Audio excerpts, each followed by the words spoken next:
So hi everyone, thank you so much for joining me today. My name's Laura Aucott. I am an Associate Director for HSE Recruitment and Executive Network Group. And I was so pleased to be asked to speak at the NEBOSH conference this year because obviously HSE Recruitment and NEBOSH, we've been partnered for many years, but also because the topic for this year's event, safe, happy, healthy, it really appealed to me. It really spoke to me. So that's what we're going to talk about today. Safe, happy, healthy. Is it possible as a woman in industry to have all three? So hopefully some interesting stuff in here. Look, working in health and safety, keeping people safe is obviously priority number one, but it is so important that we also look at keeping our workers happy and healthy. You know, health is so intrinsically tied in with safety. And although it has been in the background of the industry for a while, we are seeing more and more of it really coming to the forefront now. More and more safety professionals are having well-being included in their role. And the pandemic itself really opened our eyes, I think, to the physical and the mental health of our workforce. So healthy, absolutely, really big topic at the minute. And when it comes to happiness, I mean, why would anybody not want to be happy? Why would you not want your workforce to be happy? And it's actually a fact that happy workforces outperform unhappy ones. So Oxford Business University did a survey in collaboration with BT that actually proved this, and it found that there was a conclusive link between happiness and productivity, and that workers were 13% more productive when they were happy. So really important stuff, I think, these 3 points. And anybody who knows me well knows that I am a very proud feminist. You know, I spend a lot of time looking at and reading about issues that face women in the world, in the workforce. And unfortunately, we do know that inequality does still happen sometimes in certain companies, in certain cultures. And this can really be further intensified when it's combined with ethnicity, sexuality, disability issues. So, there are still things for us to address. And hopefully we're going to address a few of them in the course of this presentation. The idea with this stuff today is that we can kind of give you some pointers on things that we need to be thinking about, things that we can start addressing, and hopefully give you some good action points to take away from the session. So I thought we would start with safe, since safety is kind of, like I said, number one priority for a lot of us. But as a woman, what is it that we need to ensure that we're safe in work, in addition to kind of all the basic stuff that our companies already provide for us?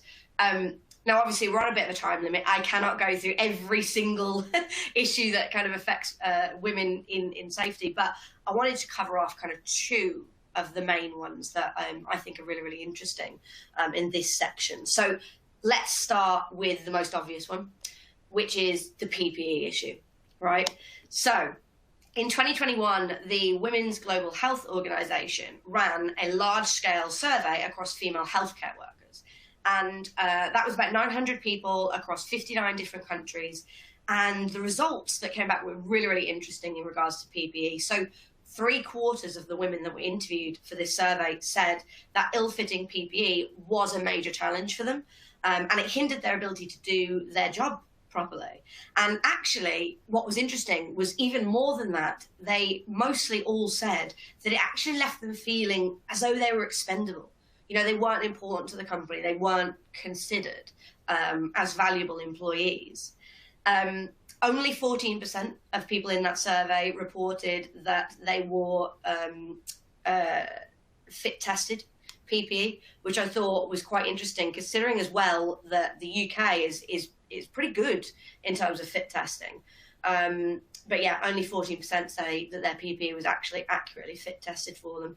And for those that are, assigned female at birth, we do tend to have, different bone structure. We do tend to sometimes be shorter, have, the way that we carry our weight is slightly different. And there was stuff that came out of this survey that I hadn't considered as well. Things like people from different ethnicities. So, people who perhaps wore headscarves or had large Afro hairstyles, they were really, really struggling with the fitting of the PPE as well, and were saying that their interests weren't being taken into consideration, and a lot of their sort of masks and things like that weren't fitting properly, which was giving them very little faith in I suppose, their protective abilities. Now, obviously, this survey was focused on assigned female at birth professionals within the healthcare industry, which we know is pretty female dominated. But we know that if there was dissatisfaction in the healthcare industry, which is very female dominated, that's probably only sort of exacerbated within the construction and the high hazard industries. Even anecdotally, we know that there's an issue with this in the higher hazard industries. I remember personally going out on a site visit a few years ago. There was no female PPE that was provided, and it was a real struggle for me. And I'm not a particularly petite woman, but I still found that the trousers were far too long, and they were causing a major sort of trip hazard for me as I was trying to walk downstairs. And although there hasn't been a huge amount of research around the PPE side of things within the higher hazard industries, other than potentially internally in some companies, we can back this up with a lot of anecdotal evidence.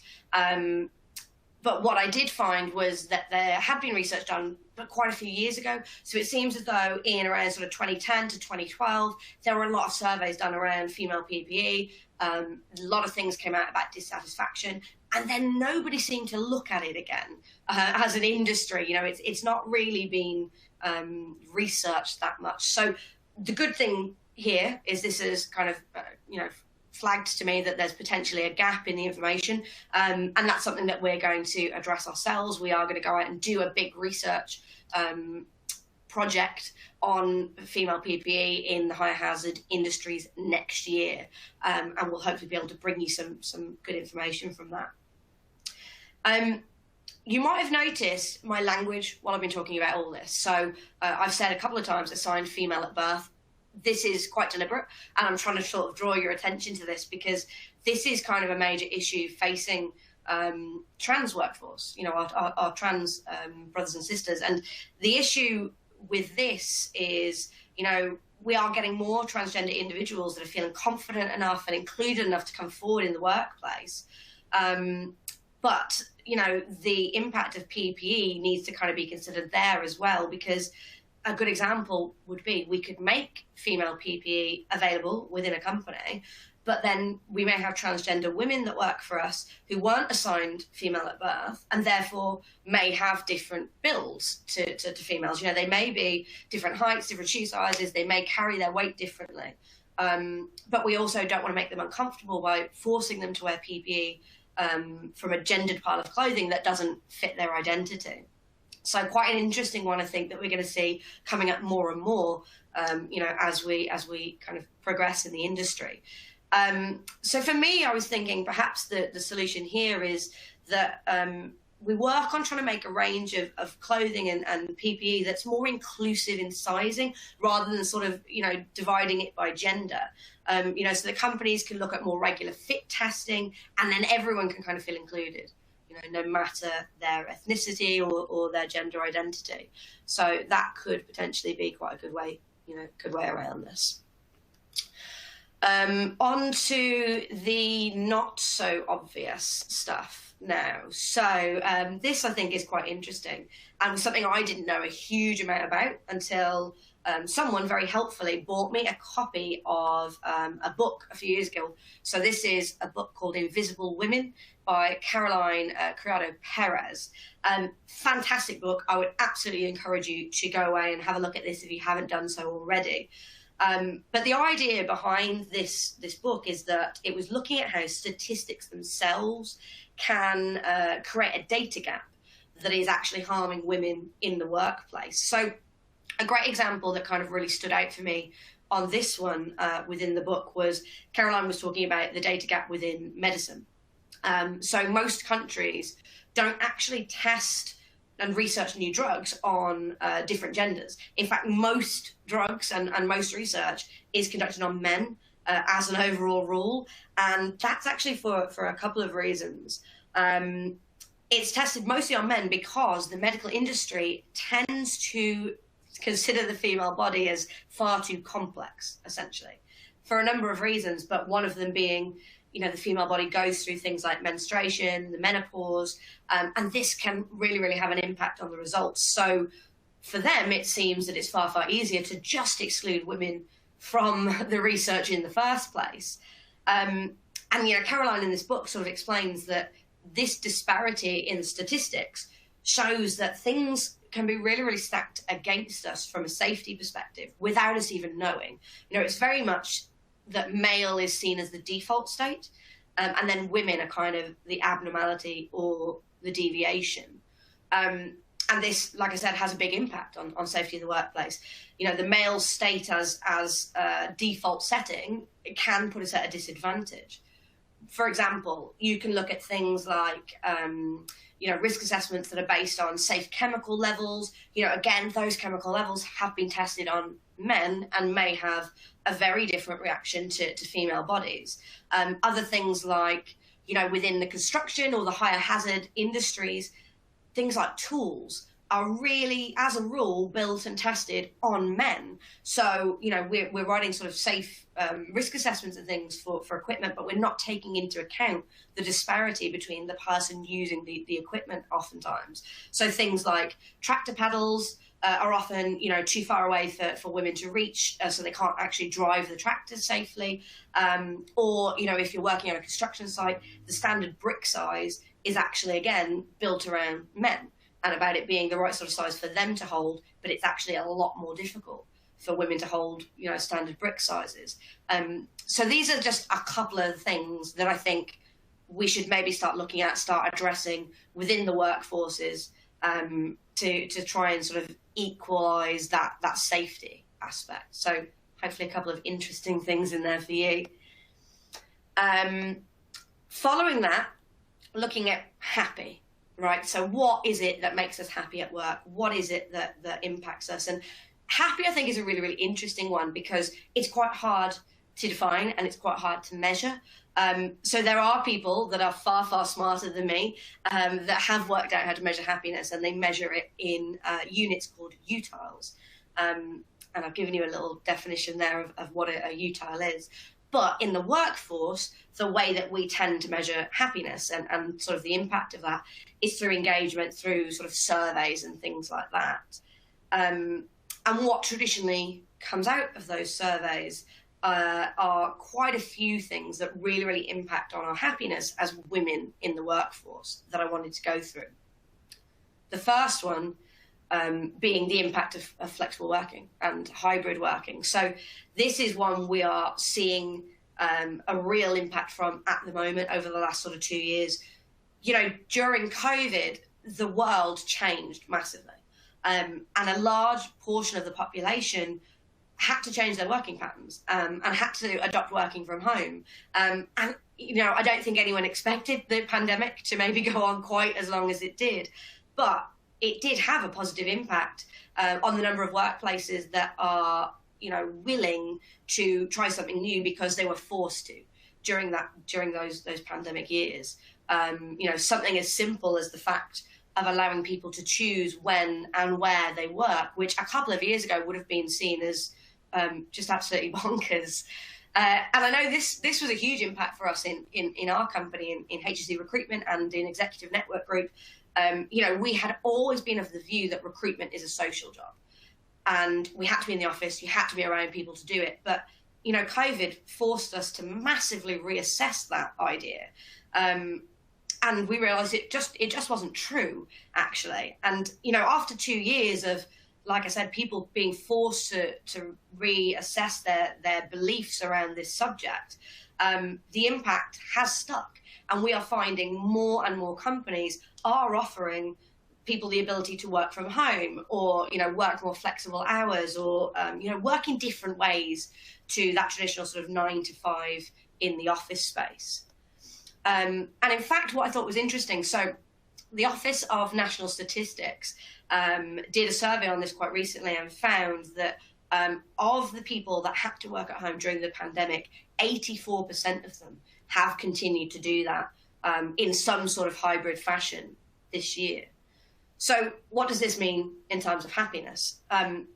It's good news for everyone, which is a good place to start. A recent Cisco survey found that the ability to hybrid work had actually increased happiness in 82% of their surveyed employees. And even better, actually, over half of them, 55% of them, had said that working from home had decreased their stress levels. So good news for everybody involved. But, you know, we're looking specifically at women in the workplace here. So what does this mean for us? Well, we have seen a huge increase in the diversity of our shortlists since the pandemic. And anecdotally, this is a direct response to companies being able to offer more flexible working environments.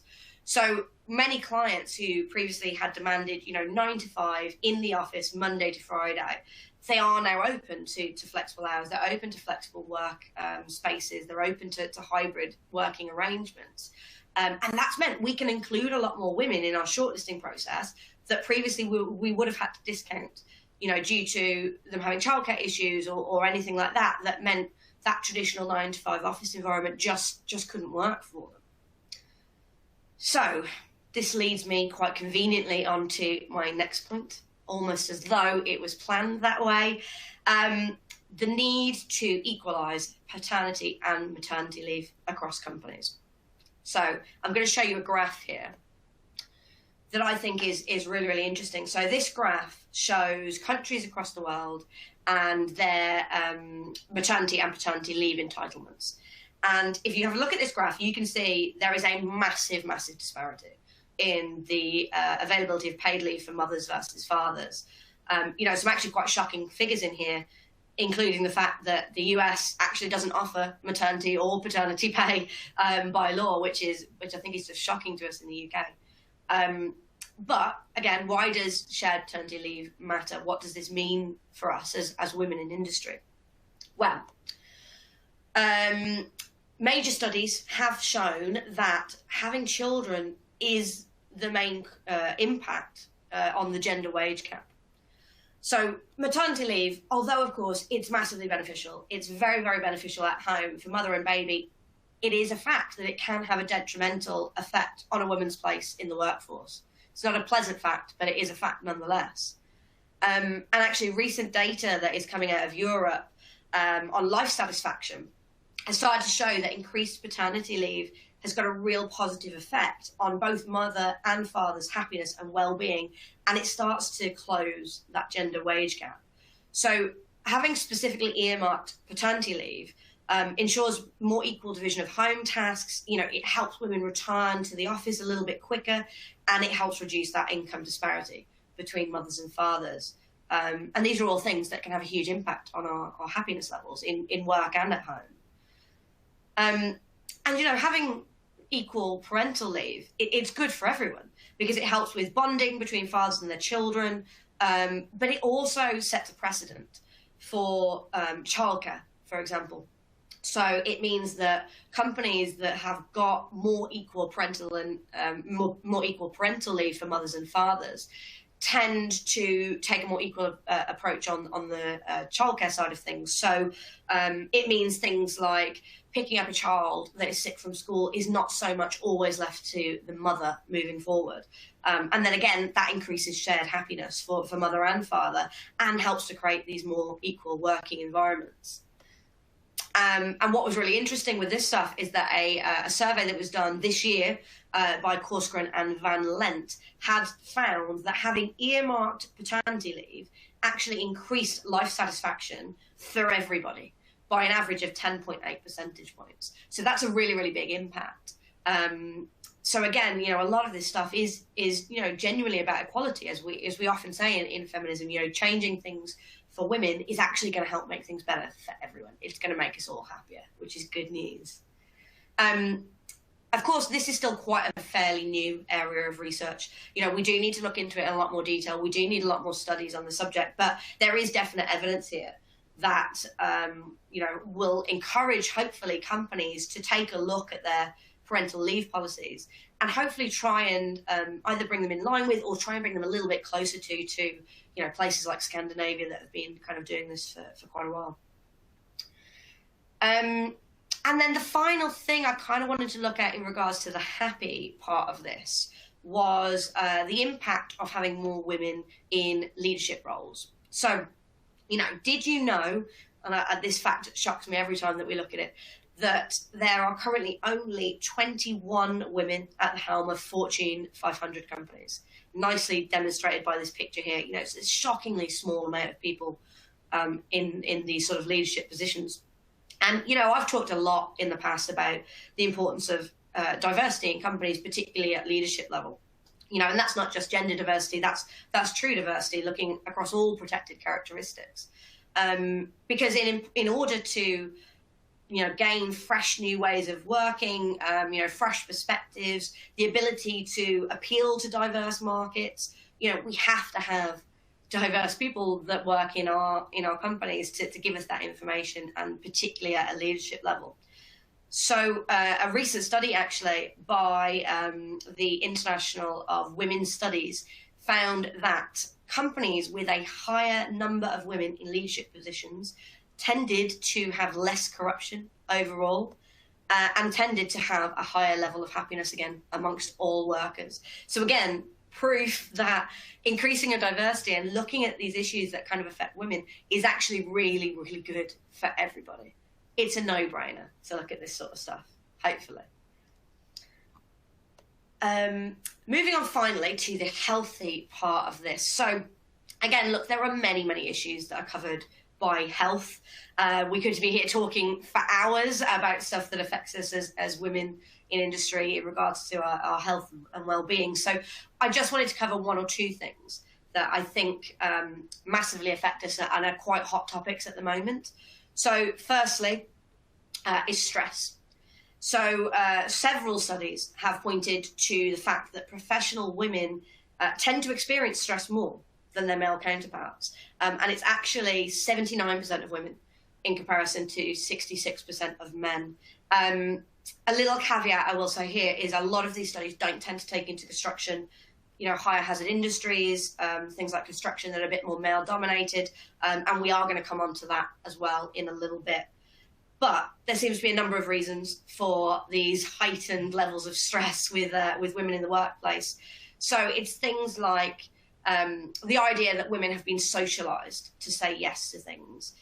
We tend to take on more work. We tend to say yes to projects. We tend to push ourselves further than we maybe should, maybe that we have the capacity for, which causes a huge amount of stress in the office. Things like the gender pay gap. That's a huge stressor for a lot of women, realizing that you're doing the same job as someone and not being paid fairly for it is a massive, massive stressor for a lot of women. General inequality in the workforce, the way that you're treated. We talk again a lot about creating inclusive environments for people, and this is a major factor in that. If you don't have inclusive environments, women and other people with protected characteristics are going to feel that they aren't welcome there, and that's going to put a lot of stress on them and make them feel that they're not a genuine part of the workforce. And then again, the work-life balance, some of the stuff we've been talking about previously with childcare and flexible working and, the shared parental and shared parental leave. These are issues that massively have an impact on women's work-life balance. So luckily, a lot of the stuff that we covered in safety and happy should, if implemented correctly, actually have a significant impact on some of the health issues, particularly things like trying to close the wage gap and increasing the work-life balance for women. Another big health topic is the menopause. So the week that I was putting this presentation together, it was actually World Menopause Day. So that is the 18th of October, if you want to mark your calendars for next year. Menopause in the workplace is something that hasn't really been spoken a lot about in the past. But in the last year or so, I've noticed a real surge in the information that's out there, and that's a really, really good thing. Hopefully, it shows that we're kind of moving in the right direction. But I don't think I'm going out on a limb here to say that most companies probably don't have, policies in place for menopause and well-being strategies in place for the menopause, which, when you think about it, is actually crazy, considering the amount of women that are in the workforce who are women of menopausal age. And, this number is only going to increase year on year because we do have a rapidly aging workforce. So a recent study by the CIPD found that actually 59% of menopausal women had found themselves negatively affected at work, with more than 900,000 women admitting that they had left jobs because of their menopause symptoms. These are frightening numbers, and frightening numbers that could only grow exponentially because, like I said, there's an aging workforce, and this is going to become more and more prevalent all the time. So the APPG, which is the All-Party Parliamentary Group, they are currently lobbying for NHS-funded health checks, NHS-funded HRT prescriptions to be made free in England, which will bring us in line with the rest of the UK. And they're also, trying to work with various companies across the UK to tackle the taboo of menopause, which I think is fantastic. They've suggested that the menopause should be treated as a core employee health issue, which it absolutely is. And they have started calling for government guidance for employers on the menopause in work. So hopefully, we're going to start seeing this sort of stuff change moving forward. Heather Jackson, who is the co-founder of Gen M, she came out and spoke about this APPG report and said, look, it was great to see the APPG report calling for more support in the workplace. This is incredibly important, but for lasting impact, we do need societal change as well, which, I could not agree more with. So Office of National Statistics, again, have done some really, really interesting research on this stuff, and I wanted to share some of those statistics with you. So menopausal women are the fastest growing demographic in the workplace, as we said, because of, the aging workforce. The average age that a woman goes through menopause is actually 51, but it can, start showing earlier than this. You can start having symptoms and things much earlier than this, during the perimenopausal phase. So 51 is kind of the average, but it can be much earlier than this. And according to the Faculty of Occupational Medicine, 8 out of 10 women in menopause are still working. So, this is a huge percentage of the workforce that we're talking about here. 3 in 4 women that go through the menopause experience symptoms, and 1 in 4 have very, very serious symptoms. And 1 in 3 of the workforce will soon be over 50. The retirement age, as we all know, is increasing. The retirement age is now at about 68. So again, this could not be coming at a better time, this sort of menopause information. It's something we absolutely have to be addressing. And if that's not enough to kind of scare your employers, there have already been several very successful employment tribunals against employers who haven't taken menopause policies and well-being into consideration for their workers. So, this is just kind of the tip of the iceberg. But it's absolutely clear it's a major issue and something that we need to be addressing as employers in order to retain our female workforce and, to help more women progress into those senior and leadership positions that we've already spoken about, help increase happiness for everybody within the business. And then finally, when it came to the healthy aspect of this, I kind of wanted to leave you with a thought about equality when it comes to wellbeing programs. So, look, when it comes to women's emotional well-being, the good news is that most companies have taken huge strides to implement, well-being policies and include it as a major part of their health and safety programs within the workplace. We have things like employee assistance programs, counselling, mentoring schemes, all this sort of stuff has been really, really instrumental in making mental health and well-being a more spoken about topic. But a bit of food for thought here for you. Has it put men in the office at a disadvantage? So in 2014, the Movember Foundation commissioned some research related to men's mental health. It's actually a really, really interesting report. I would definitely recommend people to go and have a look at it. It's available from the Men's Health Forum website. And this report showed that traditional talking therapies were mostly accessed by women in the workplace. So it was actually 62% were women compared to 38% being male, which I thought was quite interesting, considering that actually the majority of suicide deaths tend to be men. It's 78% that are men. So again, just a little something to think about if we're talking about equality. Does this mean that actually the well-being initiatives that we're putting in place are maybe actually aimed more towards women and their comfortabilities and the way that we kind of address problems? So obviously there's a huge amount that we could get into under that subject, but as a feminist, I'm all about equality, and it's just something that I thought was worth including and talking about, since we're talking about creating more equal workforces, which, is good for everybody.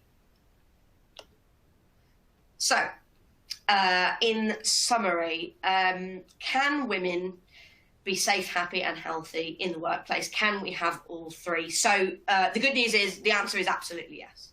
We absolutely can, but only with some real commitment, from leadership and some real cultural changes, I think, being made in a lot of our companies.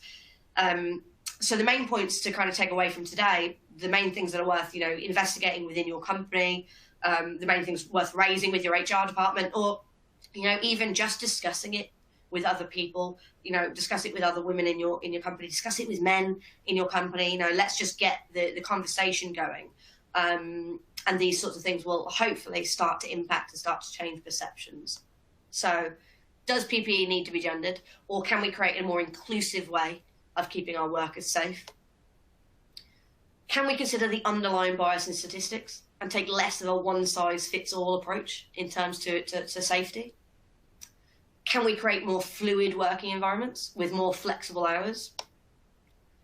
Can we measure happiness by staying consistently engaged with our workforce? So that's, doing things like the well-being surveys and stuff like that. Can we look at sharing parental leave to create more harmonious home and work environments?